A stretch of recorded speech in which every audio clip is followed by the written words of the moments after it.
Welcome to Luca is a Billionaire, where the only thing I invest in is your answers. You start by confirming the basics. Open Media Browser and check each clip's sample rate and channel count because mismatches cause drops.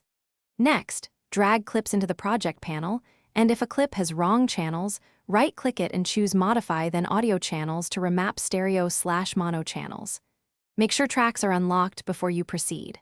Once done, relink any detached audio to its video so you keep sync. This prevents surprises when you split or move clips later. Now focus on the middle work. If you're remapping multi-channel files, open the Audio Channels dialog and assign each input to left, right, or mono output so your dialog sits where you expect it. For complex shoots, create submix tracks and route individual channels to those submixes. It simplifies level automation and effects. Use clip gain for quick fixes and the essential sound panel to classify dialogue, reduce noise, and apply loudness matching. Make sure to monitor in headphones to verify panning and levels. Finish by printing your fixes. Solo the relevant tracks, then export a short loop to confirm routing and loudness before full export. Make sure your sequence settings match the intended channel layout.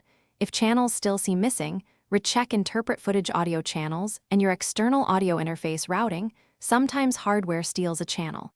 If you need stems, use the audio track mixer to bounce submixes or tracks with effects printed.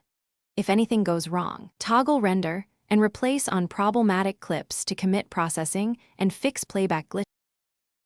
Thanks for watching and please subscribe. It's the best investment you'll ever make.